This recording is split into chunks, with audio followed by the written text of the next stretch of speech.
Assalamualaikum warahmatullahi wabarakatuh. Selamat pagi, selamat datang di Podcast Tahu. Podcast Kamsu Tahu. Pada kesempatan kali ini kita kehadiran narasumber yang luar biasa, yaitu Bapak Wakil Ketua Pengadilan Agama Manokwari yang mulia Bapak Samsudin Zaki SHMH. Apa kabar Bapak? Alhamdulillah baik Mas. Baik Bapak.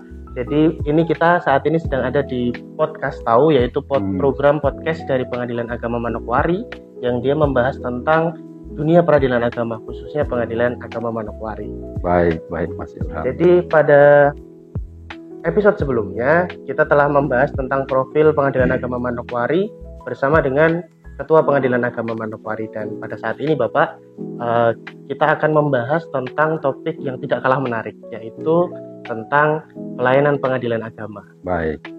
Tapi sebelum kita beranjak ke perbincangan, sepertinya kurang lengkap apabila kita belum berkenalan terhadap narasumber kita saat ini. Bapak dipersilakan untuk menyapa dan berkenalan terlebih dahulu kepada Pace-Mace Sobat PA Manokwari. Baik. Terima kasih Mas Ilham. Assalamualaikum warahmatullahi wabarakatuh. Selamat pagi Bapak Ibu, Pace-Mace, Saudara Pengadilan Agama Manokwari. Perkenalkan, nama saya Samsudin Zaki, Wakil Ketua Pengadilan Agama Manokwari. Baik Bapak, mungkin bisa diceritakan Bapak pengalaman Bapak di dunia peradilan, kemudian profil Bapak, latar belakang Bapak. Oh baik.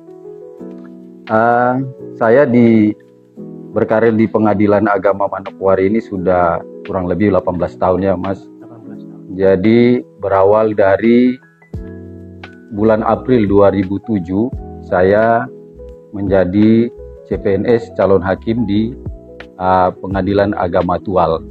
Kemudian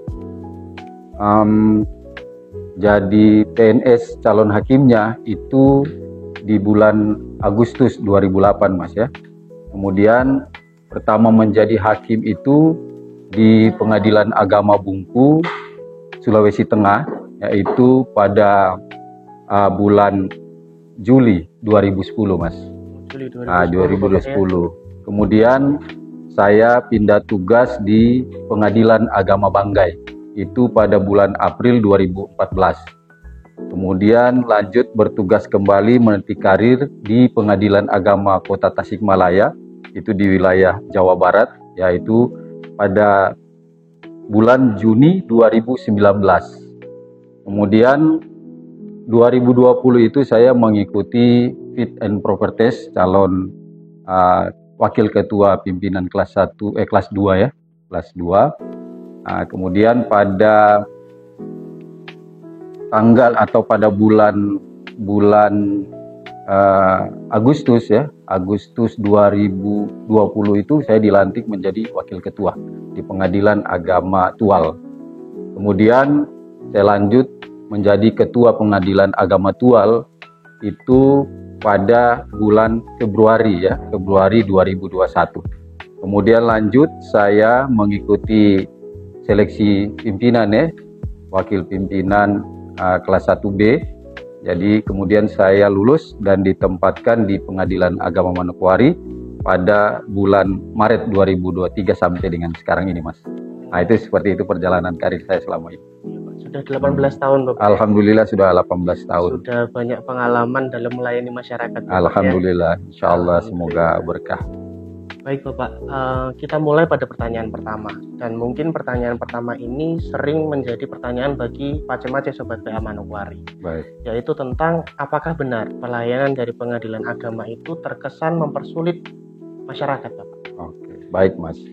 Jadi begini, sebelum diberlakukannya Undang-Undang Nomor 14 Tahun 2008 tentang keterbukaan informasi pelayanan publik, itu Mahkamah Agung sudah mengeluarkan surat keputusan di bulan Agustus tahun 2007 terkait dengan keterbukaan informasi di pengadilan.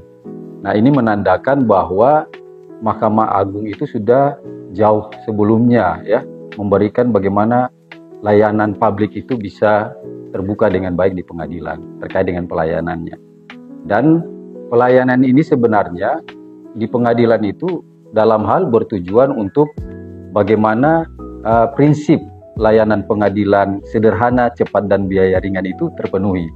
Nah, kemudian juga layanan di pengadilan itu mudah, begitu, cepat, tepat, akurat, dan juga tidak ada korupsi.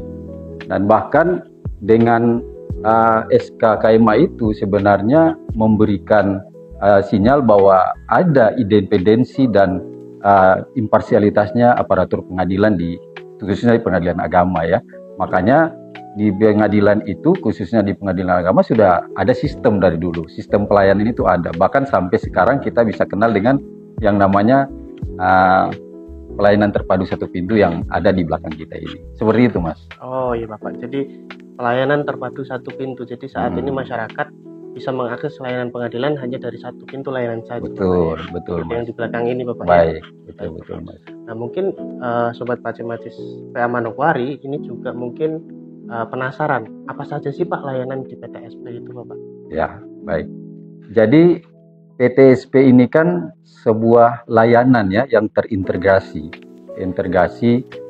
menjadi satu kesatuan dalam hal pelayanan, mulai dari kalau di pengadilan agama itu mulai dari pelayanan penerimaan pendaftaran perkara sampai dengan penyerahan produk yang memang semua harus melalui satu pintu. Ya begitu ya. Dan apa sih layanan yang ada di pengadilan agama khususnya ya? Jadi pelayanan yang bisa kami berikan di sini adalah mulai dari tadi ya, masalah pendaftaran, kemudian pembayaran biaya perkara, ada informasi dan pengaduan, dan juga penyampaian atau pemberian produk pengadilan itu. Nah, itu pelayanan di pengadilan. Oh baik Bapak. Jadi ada berbagai macam layanan Bapak ya. Betul, Mas. PTSP. Dan mungkin sebagai pembuka biasanya kan kaitannya dengan informasi Bapak ya. Nah, untuk informasi berperkara di pengadilan agama, khususnya di pengadilan agama Manokwari itu bagaimana caranya Bapak? Ya, jadi begini Mas Ilham, tentunya pelayanan di pengadilan ini masyarakat itu sebenarnya sudah bisa datang sendiri ya, datang sendiri langsung di sini, tentunya akan bertemu dengan petugas, kami akan memberikan pelayanan yang seperlunya. Dalam artian bahwa dia datang sendiri di pengadilan, bisa dibantu oleh petugas, bisa didapatkan pelayanan yang baik. Itu yang pertama, jadi datang langsung sendiri di pengadilan. Kedua juga, dia bisa mengakses melalui tempat tinggal atau rumahnya sendiri, ya. Karena kita layanannya juga sebenarnya sudah layanan online, ya. Bahkan dia bisa mendapatkan informasi pengadilan agama, ya bisa kita ada punya brosur digital ya, menjadi inovasi kita. Dan masyarakat juga masyarakat di lingkungan pengadilan agama Manokwari khususnya ya bisa mendapatkan informasi-informasi itu melalui media sosial pengadilan agama Manokwari, baik dari WA, Facebook, ya, IG ataupun kanal YouTube pengadilan agama Manokwari. Itu sangat gampang sekali, Mas. Gitu. Bapak, jadi informasinya itu bisa diperoleh secara langsung, datang ke pelayanan, kemudian bisa dari rumah masing-masing dengan gadget masing-masing. Dengan Bapak, gadget ya? masing-masing. Jadi informasinya sudah tersedia semua, betul, Bapak. Mas. Baik, Bapak. Kemudian ketika masyarakat sudah mengetahui informasi mungkin berkaitan dengan persyaratan pendaftaran perkara dan lain-lain, itu lalu bagaimana alur pendaftaran perkara di PTSP? Baik, Mas. Jadi di pengadilan agama Manokwari ini kita juga dengan sistem, ya.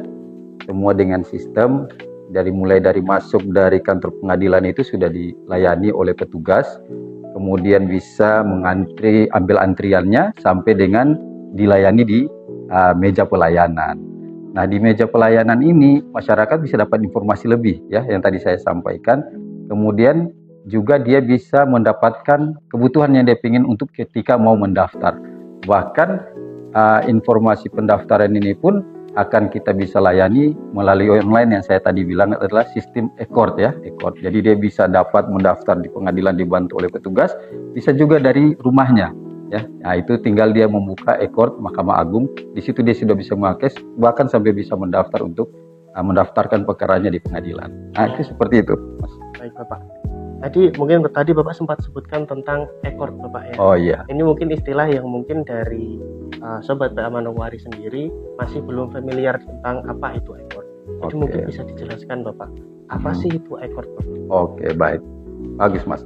Jadi e-court ini sebenarnya satu layanan ya, layanan online layanan online kepada para pencari keadilan yang dinamakan dengan pengguna terdaftar dan pengguna lainnya. Dalam hal dia bisa mendaftar perkara itu dengan online tadi ya. Kemudian dia mendapatkan terkait dengan daftar panjar biaya perkaranya. Kemudian dia bisa melakukan pembayaran juga berdasarkan sistem online. Kemudian dia mendapatkan panggilan dari pengadilan secara online. Bahkan sampai pada tingkat persidangan itu sudah bisa secara elektronik. Nah, itu kalau kita bicara apa itu e-court. Seperti itu, Mas. Jadi tadi e-court ini aplikasi yang sudah mencakupi kaitannya dengan taksir biaya panjar, kemudian pendaftaran dan pembayarannya pun bisa melalui sistem aplikasi e-court sistem ini, aplikasi, Bapak. Betul. Dan mungkin tadi sempat saya dengar Bapak sampaikan pemeriksaan perkara pun bisa dilakukan secara sistem elektronik, Bapak. Jadi ketika memang pendaftaran atau melakukan pemeriksaan perkara secara elektronik itu, apakah masyarakat tidak perlu datang ke pengadilan atau bagaimana, Bapak? Ya, jadi itulah kelebihannya sekarang di pengadilan adalah pelayanan secara online. Jadi memang dari dulu itu, Mas, sejak 2017 ya. Jadi Mahkamah Agung itu sudah mencanangkan untuk bagaimana administrasi secara elektronik. Nah, begitu ya. Makanya ada keluar peraturan Mahkamah Agung nomor 3 tahun 2018 ya, terkait dengan administrasi perkara secara elektronik. Seiring berkembang waktu, kemudian pada sampai tahap tingkat persidangan, makanya diubah dan diperbarui oleh peraturan Mahkamah Agung nomor 1 tahun 2019. Nah, kemudian kita mengalami pandemi COVID ya, Mas ya. Jadi pada saat itu orang tidak bisa datang ke pengadilan, bahkan sidang itu sudah tidak bisa ada tatap muka. Makanya disempurnakanlah oleh peraturan Mahkamah Agung nomor 7 tahun 2022 ya, terkait dengan bagaimana administrasi perkara dan persidangan itu dilakukan secara elektronik. Inilah kita katakan dengan sistem e-court itu. Nah, itu seperti itu. Jadi menyesuaikan dengan zaman, Bapak ya. Ya, betul. Dengan perkembangan teknologi yang ada. Jadi pengadilan agama kemudian Mahkamah Agung terus berinovasi untuk menyesuaikan dengan keadaan masyarakat saat ini, Bapak. Betul, Mas. Baik, Bapak. Tapi mungkin saya juga mungkin mewakili dari Pace-Mace Sobat PA Manokwari yang mungkin masih belum familiar dengan teknologi, masih belum familiar dalam menggunakan gadget. Kemudian dengan adanya sistem e-court ini, bagaimana cara mengaksesnya, Bapak? Apakah dibantu oleh petugas ataukah memang ada cara-cara yang bisa dilakukan, Bapak? Ya. Jadi seperti yang saya tadi katakan, Mas ya, itu sangat mudah sekali, Mas ya. Masyarakat tinggal membuka di secara browsing terkait dengan e-court Mahkamah Agung. Di situ dia bisa mengakses sendiri sampai pada tingkat untuk mendaftar, kemudian melakukan pendaftaran, kemudian juga bisa mendapatkan biaya panjar, pendaftaran, ya, sampai nanti pada tingkat panggilan dan elektronik tadi.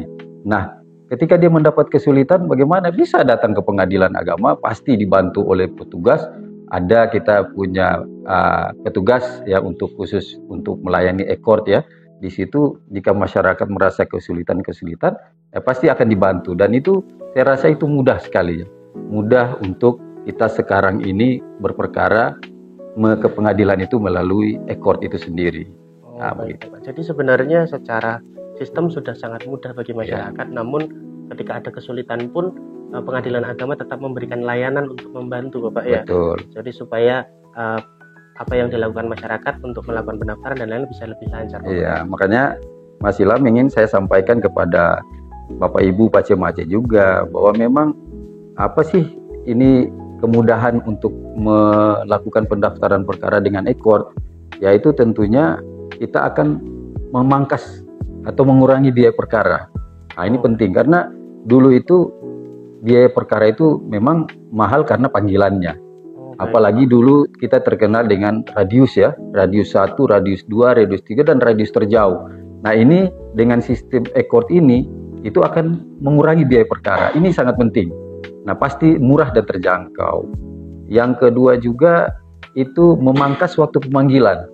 ya, yang dulunya kita bisa panggil itu lama dengan petugas, apalagi yang di luar kota itu Mas ya, itu butuh waktu. Tapi kalau dengan e-court ini ya panggilnya kan melalui secara elektronik ataupun dengan surat tercatat. Nah, itu memangkas daripada waktu pemanggilan. Nah, kemudian juga tidak kalah penting e-court ini kan begini, ini mudah akses para pihak ya terkait dengan pengadilan itu sendiri, dan juga berkaitan dengan bahwa kita mengurangi intensitas tatap muka masyarakat di pengadilan ataupun intensitas kehadiran masyarakat atau para pihak di pengadilan begitu. Jadi tidak semua orang itu melakukan atau melaksanakan atau mengikuti kegiatan persidangan mulai dari pendaftaran sampai persidangan itu harus datang ke pengadilan. Tapi ada hal-hal tertentu yang cukup dia sampaikan dari rumah, itu sudah cukup. Nah, itu seperti itu. Baik Bapak, jadi selain mempermudah juga membuat biaya berperkara di pengadilan itu menjadi lebih murah Bapak ya. Betul Mas, betul. Sangat membantu kepada masyarakat ketika mengakses layanan pengadilan Bapak ya. Betul. Baik Bapak. Baik Bapak, mungkin ini sudah disediakan kopi, bisa kita nikmati terlebih dahulu. Baik, Bapak. baik. Mari Mas, mari.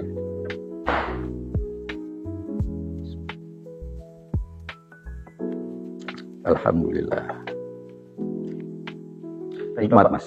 Alhamdulillah Bapak. Ya. Baik Bapak, mungkin kita lanjut lagi karena ini sangat menarik Bapak. Baik, baik. Tadi kan Bapak sudah menjelaskan berkaitan dengan e-court, kemudian kaitannya dengan informasi Bapak.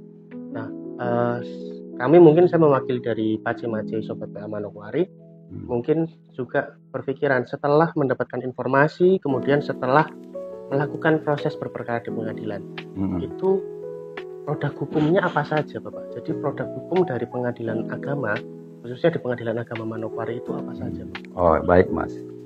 Jadi setelah proses itu semua berjalan ya Mas ya, dari mulai tahap persidangan sampai dari pendaftaran sampai dengan persidangan selesai, itu produk hukum pengadilan ya tentunya penyerahan atau pengambilan penetapan dan putusan pengadilan. Kemudian juga bisa didapatkan akte cerai. Nah, kemudahan yang ditawarkan oleh Pengadilan Agama Manokwari juga ada, Mas. Jadi masyarakat ketika dia mengambil produk pengadilan itu, ada kemudahan yang kita berikan. Yang pertama, ketika sudah ada putusan dan juga penetapan ya, terutama putusan, jadi masyarakat datang ke sini. Ketika dalam hal perkara perceraian sudah ada juga akte cerai, dia bisa mengambil putusannya itu sekaligus dengan akte cerainya dan bisa merubah identitasnya. Nah, begitu. Jadi perubahan KTP dan KK itu sudah bisa langsung dilayani oleh petugas pelayanan kami. Karena itu sudah ada integrasi layanan ya antara kami Pengadilan Agama Manokwari itu dengan Dinas Kependudukan dan Catatan Sipil Kabupaten Manokwari. Nah, itu jadi secara real time dan tidak membutuhkan waktu yang lama. 5-10 menit itu produk kami sudah ada, produk dari Dukcapil itu pun sudah ada. Kemudian masalah pengantaran Mas. Jadi pengantaran juga kami kerjasama dengan pos ya, pos untuk pengiriman berkas tadi itu, masalah produk kami. Bisa langsung disampaikan, langsung dikirim melalui PT Pos, ya kantor PT Pos. Nah, kita punya inovasi namanya itu Pace-Mace, begitu ya itu namanya. Kalau kerjasama integrasi dengan Dukcapil, ya kita namakan itu Sikasuari. Nah, itu salah satu bentuk kemudahan pelayanan di Pengadilan Agama Manokwari. Seperti itu, Mas. Baik, Bapak. Jadi berkaitan dengan produk ini justru ketika sudah selesai berperkara di Pengadilan Agama Manokwari, itu bisa mengurus administrasi lainnya juga Bapak. Betul. Ya? Misalnya berkaitan dengan catatan kependudukan di KTP dan KK, kemudian ketika tidak sempat untuk datang ke pengadilan pun bisa dikirimkan langsung ke rumah masing-masing Bapak. Itu. Seperti itu. Ya, kita beri kemudahan-kemudahan kepada masyarakat. Ini menjawab pertanyaan Mas yang dari awal itu ya, terkait apa sih kesulitan atau ada kesulitan enggak di dalam pelayanan pengadilan. Nah, ini kita tunjukkan beberapa hal bagaimana masyarakat dari mulai daftar sampai selesai dia berperkara itu kemudahan semua yang kita berikan di dalam pelayanan di pengadilan. Nah, itu seperti itu, Mas. Baik, Bapak. Sangat menarik Bapak ya. Jadi berbagai kemudahan ini dari layanan yang ada di Pengadilan Agama Manokwari, termasuk inovasi-inovasi yang diberikan ini mempermudah masyarakat ketika mengakses layanan pengadilan Bapak ya. Baik Bapak, sebagai pertanyaan terakhir, mungkin Bapak ada pesan kepada masyarakat atau sobat Pengadilan Agama Manokwari yang akan atau yang ingin mengakses layanan di Pengadilan Agama Manokwari. Baik. Jadi buat Bapak Ibu, Pace-Mace, sobat Pengadilan Agama Manokwari, pesan yang perlu saya sampaikan yang pertama bahwa di Pengadilan Agama Manokwari itu sudah melaksanakan optimalisasi ekor dulu ya Mas ya. Jadi yang tahun lalu itu kita targetnya 95%, kita sudah capaiannya sekarang di 2024 ya itu 97%. Dan di tahun 2025 ini sebagaimana program prioritas Dirjen Badilak itu ekornya itu dioptimalisasi ya, sesuai juga dengan programnya penguatan layanan di pengadilan. Jadi target kita untuk kinerja Pengadilan Agama Manokwari itu kita targetkan 100% dan itu sudah berjalan dengan baik. Kemudian pesan lanjutan yang ingin saya sampaikan bahwa pelayanan di Pengadilan Agama Manokwari itu sudah sangat mudah ya, sangat mudah, cepat, tepat dan akurat dan tidak ada perlakuan bersikap korupsi.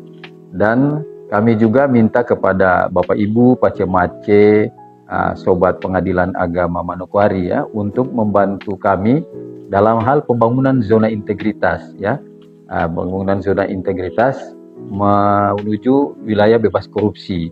Dalam artian bantu kami juga untuk tidak berlaku korup, kemudian tidak mendapatkan gratifikasi suap ya dari para pihak.